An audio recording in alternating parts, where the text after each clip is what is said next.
Mama e Yasikeye News TV. Abo Kutande live show. Culture générale et poids. Politique ya mboka mama e. Et voilà, bonjour, bonsoir, c'est DPR Bolanda. Émission a bien vécu toujours avec Natacha Boto, notre femme battante, la perle à mon ama. Commentez, likez, n'oubliez pas de partager. Merci Nabatou tout s'abonner à CHD TV News. Merci encore à des abonnés. Merci à continuer toujours à s'abonner. Donc, quand on a moyen de soutenir Natacha Boto Zakaka, bon continuer toujours à s'abonner. Vraiment, parce que contraint on a besoin de s'abonner. Bon, moi Natacha Boto, on met la rabe tout ça, voilà. Là, on effectue toujours à bon Natacha Boto Naza côté dans la conférence de presse, il y a frère Gédéon, Webi, nous obiso tout les 14 dans un stade de martyr au pasteur Walesa, Denga Bengsiba Nanzambe, to ya penza balobi, to pe sarapeta musupo Nanzambe, to kenda ba concert batamukili to bina metoswe lorote, mais soka to eka pona quelques minutes, to servir Nzambe, et là au moins ekozanga des conférences de presse, il y a frère Gédéon, ezali l'autre yoka, on tout a rolbana conférence, voyez que ba question pe ezanga raté, to zana rapona royoka, to zana rapona rolobela, ba tout bossa mambo ya bien toroloba so pose mama be toroya pe toroloba pour épaisseur courage balasima au sala marabout il y a kitoko makas voilà sans plus tarder là je dis un grand merci na les bons dieux tous abonnés santé faut toujours te remercier les bons dieux bonjour na papa de moi boss de bon papa migo depuis quelque part bonjour ni famille na famille boto bonjour na ba tout balingara Natacha Boto balingara mon Natacha Boto je vous aime beaucoup en tout cas bolanda conférence on na bokebi makasu tout mingi bana ya nzambe en tout cas bo fongola pena mato iboka oh tout écolé kana awa na conférence de presse. Voilà, merci beaucoup. Bonjour à vous tous. C'est un plaisir encore une fois de plus. Français Lingala, tout ça. Bilingue. C'est un plaisir pour moi de me retrouver encore en face de vous. Pour une fois de plus, tout me retrouve au solo là. Pour l'activité à Stade de Martyr. Et à veiller. Ils sont organisés par le Centre des réveils spirituels. Une communauté qui est dirigée par l'évangéliste Claude Kabundi Walesa, avec comme thème Jésus-Christ, notre bannière de victoire. Ici, je parle d'abord, je vous passe le premier message qui vient de l'évangéliste Claude Kabundi Walesa. Nous avons eu à beaucoup partager avec lui ce matin. Il m'a dit de vous dire merci par rapport à l'engagement Nabino. Volonté au besoin manifester pas naïe et toucher ma casse parce que le programme a été garanti. C'est hier ou avant-hier on a informé que juste après que le président Junior a bien que vous avez pensé que ça la carnaval ensemble de Nabiso pour nous sensibiliser, pour nous mobiliser tout na rendez-vous Nabiso mené à Stade de Martyr. Nenge mokil mobimbeye binenge Kinshasa za kati royeba. Et touché pasteur Wale Sami, il m'a dit vraiment de vous dire merci.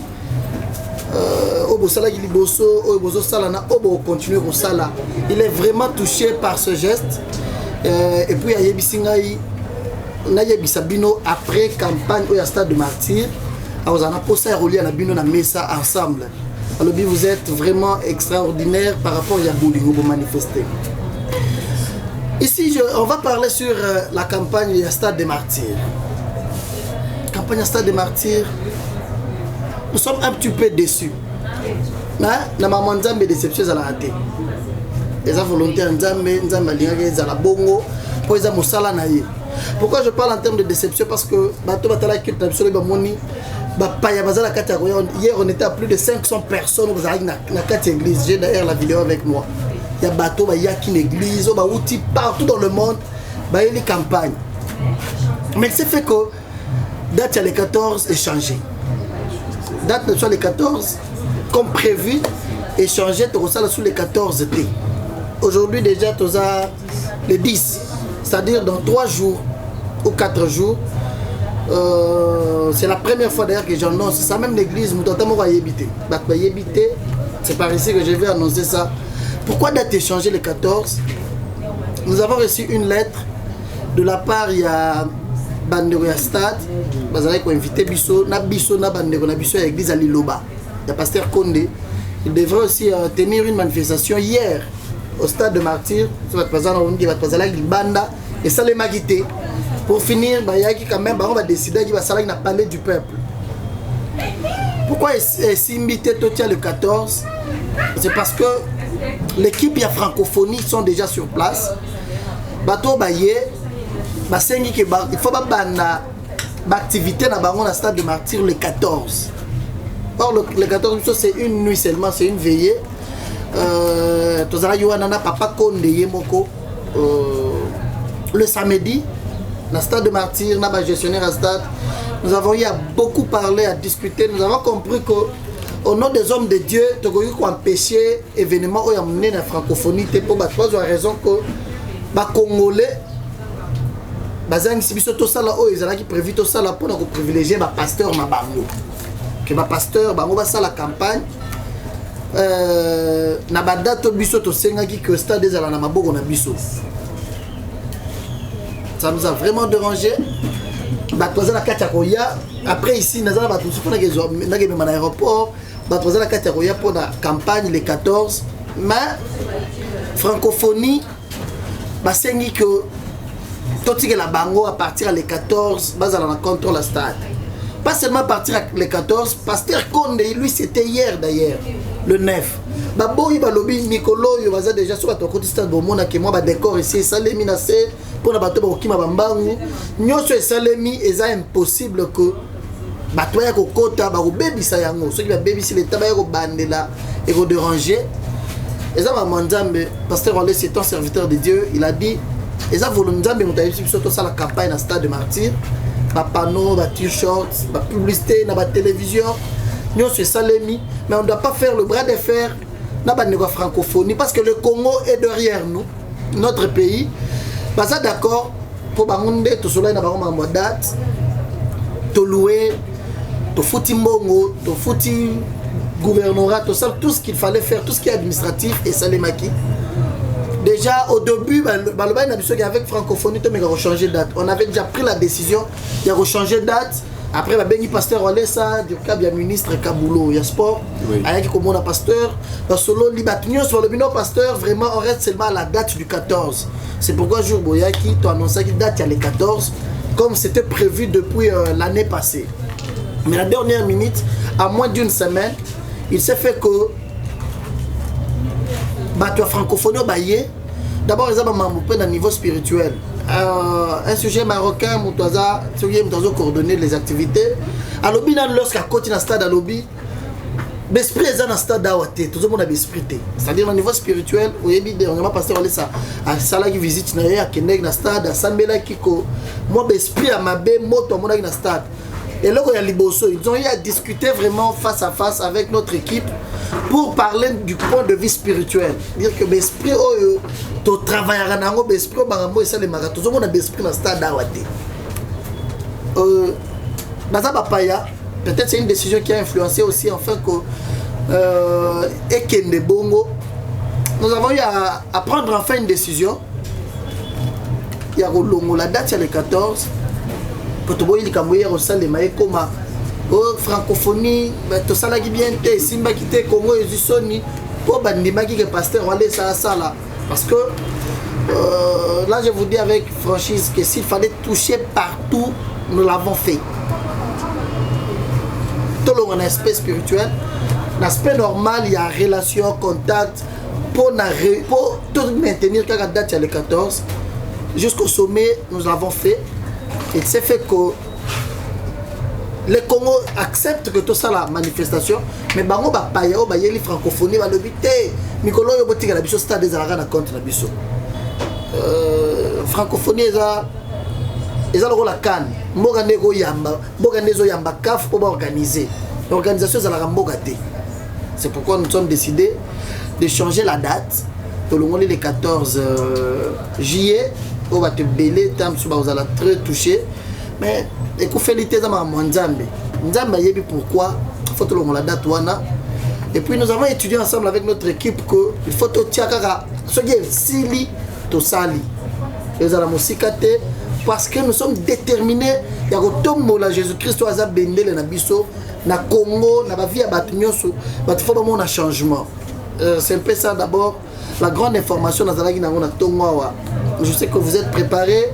Peut-être boutique misala moi ba que les lots ça la carnaval pour mobiliser batou que ils ont les 14 notre ça sur les 14 T mais toujours ça la na début à mois d'août. Début du mois d'août déjà au moment où je vous parle il y a une équipe qui est déjà sur place. Nous avons déjà calé la date mais to boy li sous comme la biso sous moi pas problème.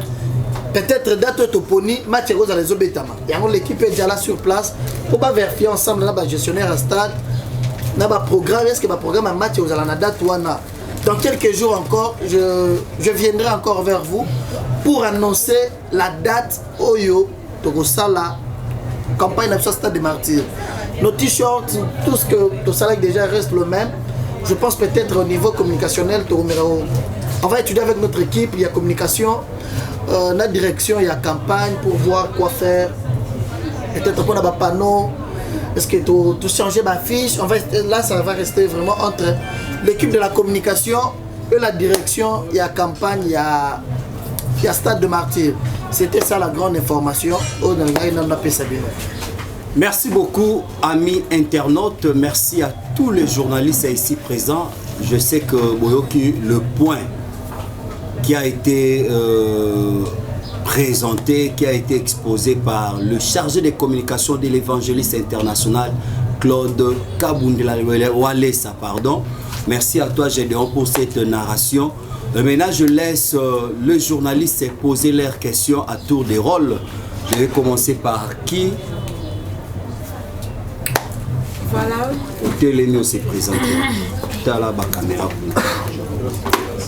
Voilà, bonjour à tous. Bonjour. C'est Pierre Tokata,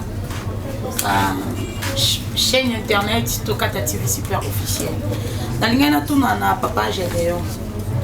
Tant que bon qui va changer l'état et boy date il y a les 14 wana. Entre binomoko ndenge bo l'organisation et la campagne. Beaucoup ko changer place pour batuba continuer ka donc on a battu belé ba yebi eza 14 na place que ezala les 14 wana ezala esalamate ozo ki DT bozaki sur na place mosuté que o boko ko sala ngo ezala ka na même date wana ya 14. Merci maman. L'état te muto boyi to sala bisonde en fait décidé que to changer date. Je pense que je l'ai expliqué bien.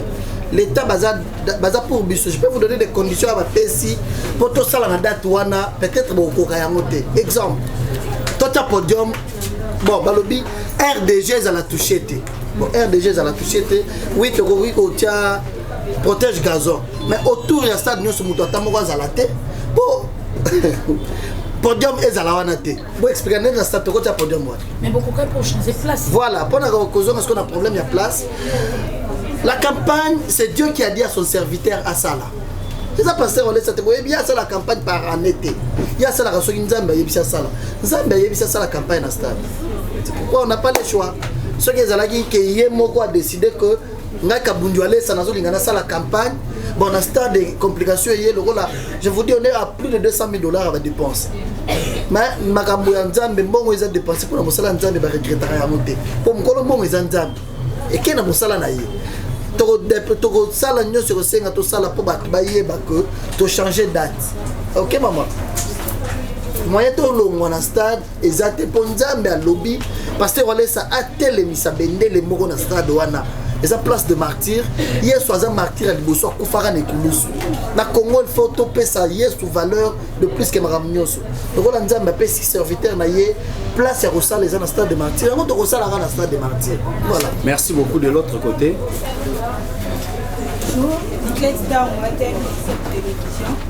Question que le père concerne pourquoi changement à date, tandis que l'autre Foloba qui date à les 14, et ça ainsi dit l'Éternel, Nzambaloba na serviteur naé à ça la veille on a les 14.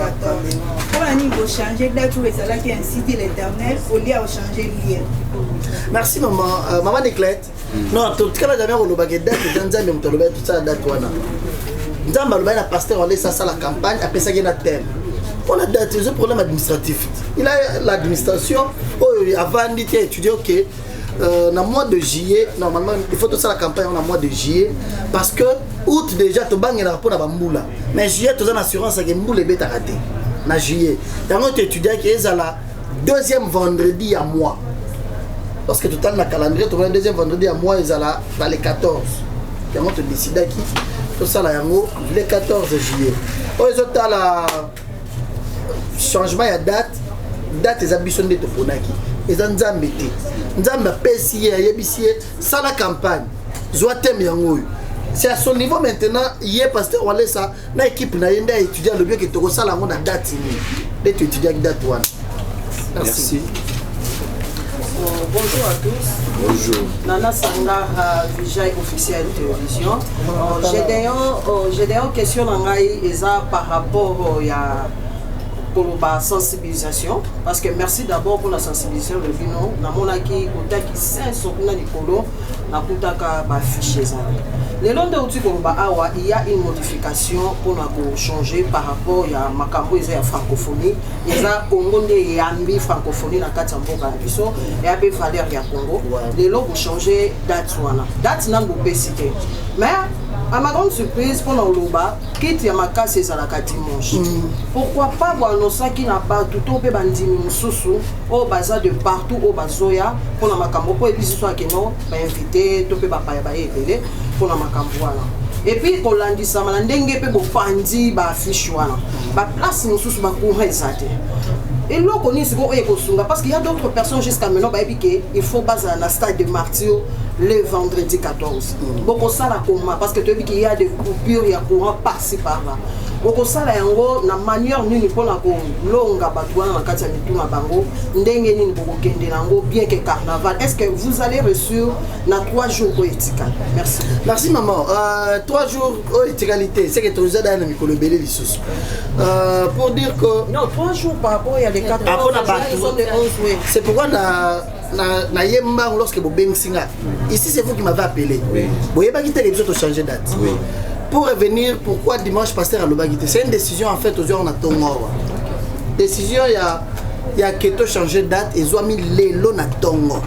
Il y a que bon enfin bah total la culte pasteur a expliqué quand même bat lobby que neneza boye francophonie les activités menées na mboka. Et mais tout cela il y a bango toyokana qui nous avons tous les documents possibles qui nous permettaient de faire notre activité le 14 juillet. Les bateaux baillés, je vous ai expliqué ici, il y a aussi un problème spirituel.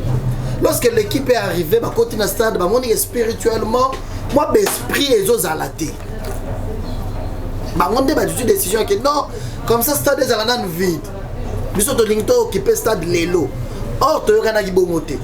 Francophonie sont le 28. C'est du 28 juillet au 6 août. C'est-à-dire, ils avaient encore 2 semaines. Mais, bango moko ba boyi bato ba paya ba yeli biso. Ne ba yebisi biso ba tuto ya mi bango te. Loko la toye pa na bino poto sala makambo to ko sala, botike la biso déjà stade ko banda lelo. D'ailleurs, l'esprit za la kia tozo mona ya ngote. Koke ne passe wala sakenda stade ko sambela ko longola l'esprit ma beza la ywana. Et ça n'est que arriver na bango ba za la paix déranger. C'est ça la première des choses. Deuxièmement, Bisoba, moque limite ça le 14. Mais conditions francophonie et PSI Biso, net mon net ko simbate. Biso campagne tout ça pour gagner les ans pour le Seigneur. Exemple, toi tu as podium na tribune. Donc tu as podium na tribune, tu peux installer un peu bien. Mais bagote il faut pas benga bato bazo ni melanzambi. Bagote les mawapi. Bagoya ndenge nini. Pour côté podium oui. Nous pouvons nous organiser les bateaux par exemple musika. Ouais bateau ça déjà rond boy. Par contre l'écran géant permettre à bateau soit là. Tu tiens podium na tribune. Mais bateau oh ba kondi melanzambe il faut ba ya liboso poto ye babango. To enregistrer bango to zo ba adresse la bango poto ça la suivi na bango. Ba ko ya ndenge nini. Ozo mona place, biso campagne to ça la te pas yoka ke. Wale ça sale campagne na stade te. Parce que Wale ça la campagne na stade pour gagner les âmes. Pour battre des mélanges, pour assembler la paix mboka, assembler la paix battu, vie à battu changer, battre mon le boko ensemble. Et tout ça c'est un peu condition à place à ça la libre, libéral. Ça à l'aise, biso tozala pe à l'aise bato bazoya bazala pe à l'aise ozomona bato baza ebele raisonner que balobi to occupé ka bakiti c'est qu'on doit être à moins de 80 000 places parce que toza na côté moko soki tolinga totia podium c'est toza na grande partie tokotia podium c'est qu'ils ont déjà moins de 80 000 places si ko bato baza combien toza na mboka plus de 10 millions d'habitants ce que soki bato baye ebele bakosala nini c'est pourquoi on a dit tokosala bras de fer te na francophonie baza bapaya na biso biso toperdre le côté eza kosala ya nzambe toza na course na mutu te eza compétition te loko la date est compliquée ok tozo changer date mosusu mais tozozala vraiment je vous assure avant tokokoma ti bale 11 te ti bale bakozoka basisi le 6 c'est du 6 au 12 na katikati wana tokozwa da topesa bino date natunaki sous question moko par rapport ya bato baza na fin fond mpona baproblème ako ouais yango na lobi bato baza na fin fond déjà awa je pense que beaucoup de chaînes eza awa eza bachaîne internet ok boko facilité biso ti yango lokola bino moko boengagaki volonté ke bokosala na biso carnaval lelo yango lelo nazosenga mpe bino boede biso message ekende na ba Facebook na bino na ba chaîne na bino pour partager message ekende pour bato bayeba toko travailler na bino boyeti jusque date oyo toko sala campagne déjà je vous ai dit tout à l'heure que pasteur Olesa ça bino merci pour la volonté bino moko bo engagé ya keto solo là bobengi nga bobisinga ya kato sala tout ça le carnaval na biso lelo pour la soutenir campagne ya pasteur Olesa cette volonté là eza besoin d'accès besoin na bolingo nzambe nzambe asunga bino pa mbola bino du fait que bo aider petit peuple batunyo se base au courant et activité merci beaucoup Tozoko Bakana ba j'ai des questions et moi je vais demander à Ndeko Gédéon par rapport à la question maman Nana Lobaki na ba fin fond ba bisika ou ba kureko ezate mais au moins ba radio amitié je vais demander à Osenga na Gédéon basa la paix fort ba radio le roi ba top Congo FM ba radio RTGA ba digital pour les caper na ba émission parce que mutako zanga na e courant ya TV ici je communique avec vous d'abord pour la internaute. Oui. C'est pour dire que mutako za la courant te mais na téléphone. A côté na Facebook na ye, a côté na YouTube na ye, a recharger. A côté nazo lingana no communication ya liboso bino bo sala yango. Biso na binenge to sali boye, biso na bino to aider bato. Le reste notre équipe ya communication, na direction, to resala effort parce que je ne pense pas que est-ce qu'il faut tout ça la fiche comme je disais ici, est-ce que tu vas changer ma date, la fiche, qu'est-ce qu'on va faire? Le reste on va étudier avec la direction, on va attaquer, on va même maintenant là, on était aussi tous là-bas. Moi ma chaîne est belée, on travaille déjà avec beaucoup de chaînes, moi ma contrat de la chaîne et radio. Parce que la campagne c'est fait à Kinshasa. Oui. Beaucoup plus de sa population à Kinshasa pour baya koyoka parole de Dieu. Bato ba uti musika, eza bato ba linzambe. Eza lokola bato musu ba bando longa awa, bazo kene na Nigeria. Koluka par exemple Tubi Joshua. Muto futi avion, azu logement na ye, abina ke na Nigeria ba sambelelanga. Nde bato ba uti na ba poto, ba uti na ba Côte d'Ivoire na ba mboke bele, ils sont venus ici ba lobito ke na Congo koluka nzambe ya Walesa. Mais pour la communication locale, on va le faire, et vous et nous, et notre direction de communication, on va le faire. Merci. Bonjour tout le monde. Bonjour. Moi c'est Patrick Boni, journaliste de la navette La Grâce TV. Le Cogédéon a bien posé une question dans le on le vit bien que pays est belé, plus de 500 personnes dans l'église. Baza logé quelque part et puis Missou Soudazima qui perd mais baza partout dans le monde. Maintenant le changement on a et à date na évité pasteur Walesa ayamba qui a ngene parce que ça va te payer au balanda kaye en ligne. Ba ebele baza na ba malade baza na ba problème ba vleka poser les 14 wana personne va voir solution à parole comme d'habitude. Donc on va expliquer les soucis à Walesa par rapport au changement et date wana. Deuxième question là, exact le francophonie, c'est que si l'exemple est de 6, puis on peut les 6, bon ça live voilà. Tandis que y a mon côté que le va avoir qui va n'indé le temps va côté va le week-end, va modi va esprit oyo va travailler à kana en côté. Pourquoi pas plus au polémique à ceux qui ont aussi directement puis le plus beau bandi. Pourquoi qu'on doit tenter pour la colonne l'esprit oyo va venir va côté à la stade. Voilà. Merci maman. J'ai bien dit que nous avons la deuxième question, hein, quand nous avons la première question. Ceux qui francophonie est scellé les 6 avant qu'il soit les 12 dates d'habitude aux arbres. C'est-à-dire nous avons déjà calé la date. La Katika, tu as du 6 au 12. C'est comme si les 12 les allaient occuper dans Félix Oisé quoi. Hein? Avant hier. Oui. C'est-à-dire avant Félix Oisé quoi. C'est que tu as du 6 les 11. Na katika tiwana kaka torope sa date to bimisidade na lobi tout à l'heure là que nous avons une équipe basée na stade sikoyo bakay ko mona po batala pe calendrier ya peut-être les na foot bien calendrier ya stade que date to poni wana est-ce que vous allez occuper ou pas vous voyez c'est-à-dire du 6 au francophonie aussi le dimanche avant to comme samedi na katika tiwana to sala yango ce qui lelo équipe epesi biso réponse. Est-ce qu'on aurait vers Bino avant samedi pour vous donner la date et puis on va travailler maintenant sur base de cette date-là. La première question est à Pasteur Olé Sazoua qui information de Nenganine. Étant humain et dérangeant qui est. Parce que il a pris le temps de se concentrer pour cette campagne. À Saliba Jeune, et lui et notre maman Jeune. Bah là, dans l'église chaque jour. Pasteur Olé, ça déjà, c'est que tout le monde a 4 mois. Pour autant, il y a 2 mois, à Zongel sur l'église. Jusqu'à aujourd'hui, je te parle, il est à l'église. Moi, mes coloniaux sont tous à l'église. Il est concentré. Il prie. Je ne veux pas qu'on parle de Mbongo engagé, tout à l'heure là.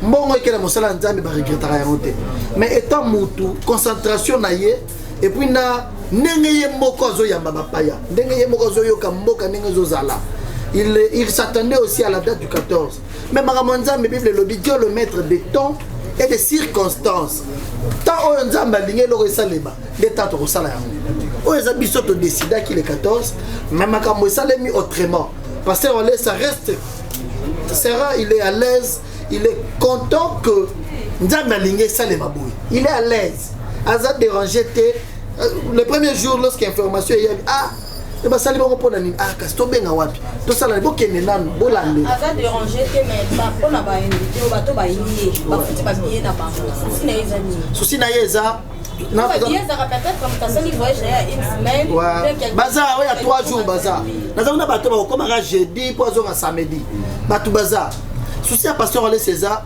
tout ça on a un programme de prière il avait annoncé depuis la semaine passée. Mardi, mercredi, jeudi, tout ça dans la prière. C'était prévu comme ça. Et puis vendredi, biso centre de réveil spirituel, un état de jeûne, tout ça là. Naba paya, aussi c'est là on se connaît stade de martyr. Programme n'a pas qui toujours continuer. Pasteur Olé Saza sur place, hier mo va communiquer na batouana, aroya babango, arosa belana bango. Et ça, et aux bango à 3 semaines. Oba uzana makoki kozela bakozela oba okende oba kolanda musika bakolanda oba omona ke tozo kende tokoya bakozala mais yé moko pasteur Olé Samuto s'engager à resolana bango dans les 3 jours ici.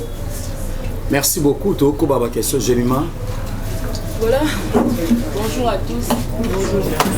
Jemima Ibele, GI Télévision. Naza a 2 questions.